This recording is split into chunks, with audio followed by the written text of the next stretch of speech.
Shalom Bapak Ibu yang terkasih di dalam Tuhan, selamat pagi dan salam sehat untuk kita semua. Hari ini kita akan kembali mendengarkan kebenaran firman Tuhan yang terdapat dalam kitab Injil Matius pasal 24 ayat yang ke-45 hingga yang ke-51 di bawah judul perikop perumpamaan tentang hamba yang setia dan hamba yang jahat. Namun sebelumnya, mari kita berdoa. Tuhan, kami akan belajar dari firman-Mu. Dalam segala keterbatasan yang kami punya, kiranya Engkau menolong kami. Roh Kudus-Mu menuntun kami pada kehendak Tuhan dan memampukan kami untuk melakukannya. Di dalam Yesus Kristus kami berdoa. Amin. Saudaraku, tema kita pada saat ini adalah menjadi hamba yang setia. Ada dua karakter hamba yang disebutkan dalam firman Tuhan ini, yakni hamba yang setia dan hamba yang jahat. Nah, lalu apa yang menarik pada keduanya? Dikatakan bahwa mereka berdua diangkat oleh tuannya untuk melakukan tugas yang diperintahkan dan dipercayakan pada masing-masing. Hamba yang setia melakukan tugasnya dengan penuh tanggung jawab. Bahkan saat tuannya tidak ada pun, ia tetap melakukan tugasnya itu dengan sungguh-sungguh. Sedangkan hamba yang jahat melakukan tugasnya dengan tanggung jawab pada saat tuannya ada. Tetapi ketika tuannya tidak ada, maka sifat aslinya pun keluar. Ia berbuat semena-mena, ia memuaskan hawa nafsunya tanpa memperdulikan tanggung jawabnya. Lalu apa yang terjadi pada kedua hamba ini?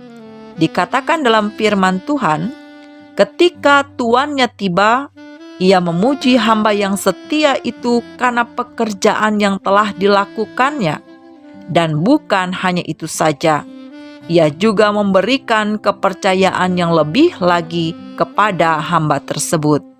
Tetapi kepada hamba yang jahat dikatakan betapa kecewanya tuan itu melihat kinerjanya yang begitu buruk, sehingga tuan tersebut memutuskan untuk menghukum hamba itu karena tugas tanggung jawab yang telah ia lalaikan.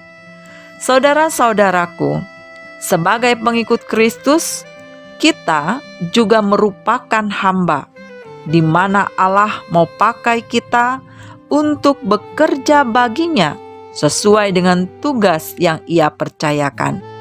Namun pertanyaannya, apakah kita mau dan mampu menjalankan tugas itu dengan sungguh-sungguh, dengan baik, dan dengan tanggung jawab?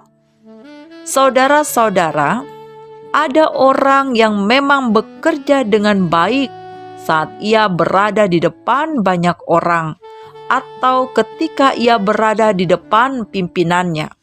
Tetapi kinerjanya menjadi buruk ketika tidak ada orang yang melihat, memperhatikan, ataupun mengawasinya. Nah, maksud dan tujuan orang yang bekerja demikian tentu bisa terlihat, yakni untuk mendapatkan pujian, kekaguman, ataupun juga keuntungan. Saudara-saudaraku, sesungguhnya apapun yang kita kerjakan, hendaknya kita mengerjakan itu dalam rangka memberikan yang terbaik. Dan yang terbaik itu bukan hanya untuk dipuji atau dikagumi orang lain, melainkan agar kita boleh berkenan di hadapan Allah. Karena saudara-saudara, pada dasarnya yang menilai dari segala pekerjaan kita tidak lain adalah Allah sendiri. Dan dalam hal ini kita tentu tahu bahwa Allah selalu melihat kepada kita setiap saat dan waktu. Ia pun mengetahui setiap hal yang kita kerjakan yang bahkan tidak diketahui ataupun dilihat oleh orang lain. Bila kita ingin menjadi bagian dari hamba yang setia, maka tetaplah setia juga mengerjakan segala yang baik, entah diperhatikan atau tidak oleh orang lain, entah mendapat pujian atau tidak. Karena sesungguhnya dengan melakukan yang baik, kita menunjukkan kesungguhan kita dalam menjalankan tanggung jawab yang Tuhan berikan, serta menunjukkan kesiapsediaan kita untuk menantikan kedatangan Tuhan yang dapat terjadi secara tiba-tiba. Saudara-saudara, kiranya kita dapat sungguh-sungguh melakukan ini dengan pertolongan Tuhan. Amin.